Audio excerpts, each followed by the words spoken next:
Miarabantsika rehetra dia manonona ny fiadanan'i Jesosy Kristy mamirapiratra eo amin'ny vonahany ho antsika rehetra amin'ny alalan'ity pejy ity. Be da be mihitsy ny olona mitonona azy ho mpanompon'Andriamanitra kanefa mpamitaka manao faux témoignage milaza fa nentin' Jesosy Kristy tany an-danitra nampahitan'Andriamanitra tsy toa ny afo be sy ny paradisa. Za zany ny zavatra mba teneniko antsika sy ampahirizako antsika eto amin'ity pejy ity isan'andro isan'ora dia tadiavo ny fifandraisana amin'Andriamanitra tsy toa, tadiavo ilay lien, tadiavo ilay intimité profonde amin'Andriamanitra tsy toa. Fa be da be ozy ny baiboly ireo mpamitaka efa lasa ety amin'ity izao tontolo izao ity.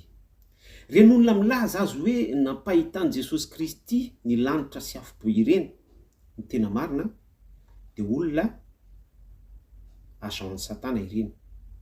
Hisitraka ny poketranao, hisitraka ny kitapom-bolanao, hitsetitra anao satria Satana par analyse dia mahita ny fahorian'ny malagasy, mahita ny dégradation misy ety amin'ity zao tontolo izao ity, izay izy ihany no mi-créer an'izay en tant que hoe Satana efa manana an'ilay esprit vengeur natoran'ny Satana, dia amin'ny Satana amin'izay izy efa miaina an'ilay esprit vengeur izay dia mamaly faty an'ny tsy toa izy.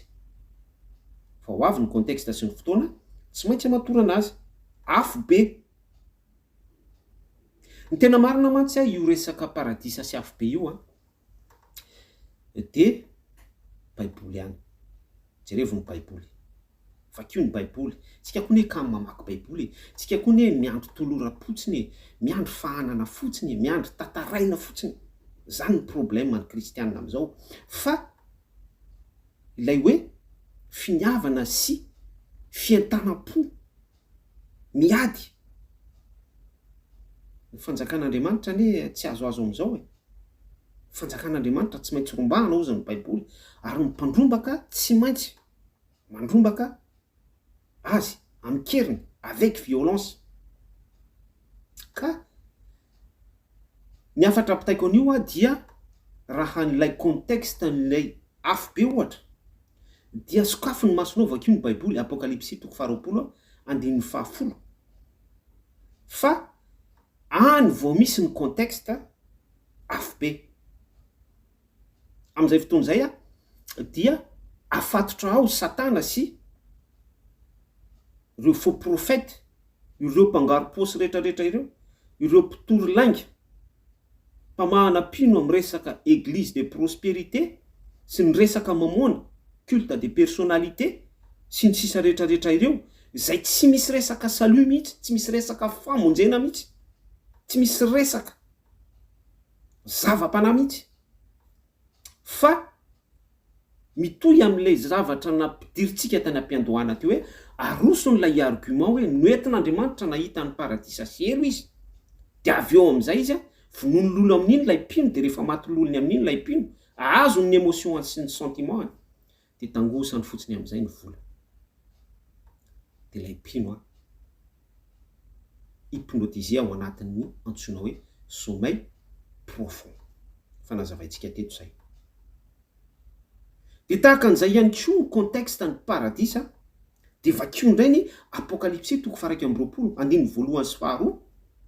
Fa any vao voamboatra ny Jerosalema vaovao, paradisa, misy contexte ny épouse ihany koa zay, ny mpapakatra sy ny ampakarina, ary voasoritra mazava tsara ao mihitsy hoe ahorona ny lanitra voalohany sy ny tany voalohany, ity misy antsika ity ahitantsika fahoriana ity izay iriarian'ny mpamitaka sy ny faux prophète sy ireo faux évangéliste sy ny mpanao usurpation ny soratra masina rehetrarehetra ireo.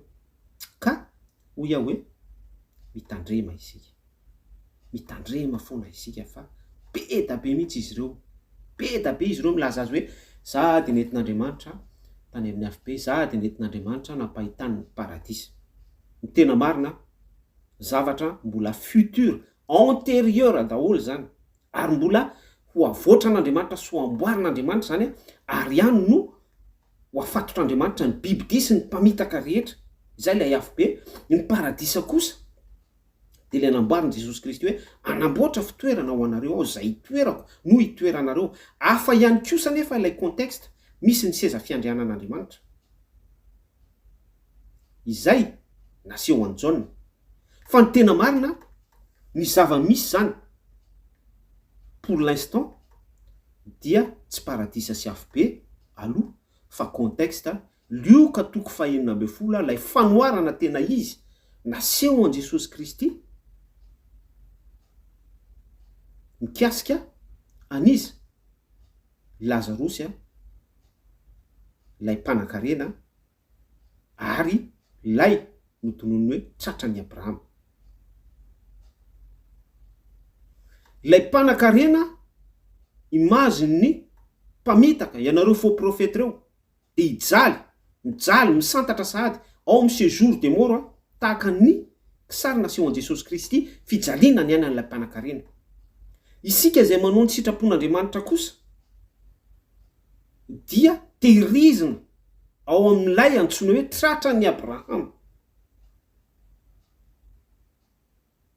Dia io contexte séjour de mort io no intermédiaire an'izao fiainantsika izao sy ny fitomanina fikitroanify ary ny paradisa, izay lazain'ny olona fa hoe nitondran'Andriamanitra azy ireo tany amin'ny ankoatra hoentiny mamitaka anao.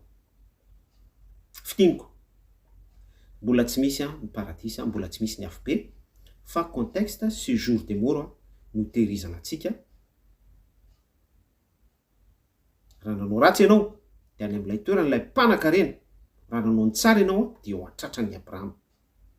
Après jugement dernier, izay vao misy ny fifindrana indray ao amin'izay sosona dimensiona paradisa sy afo be izay.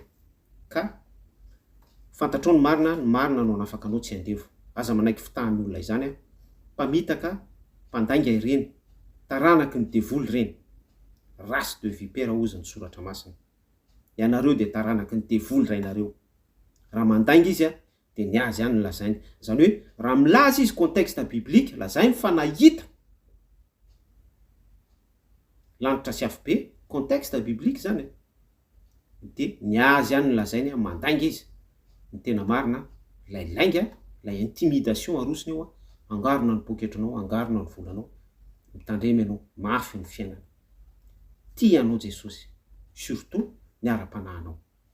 Mirary soatsika rehetra, veloma tompoko manaraka indray.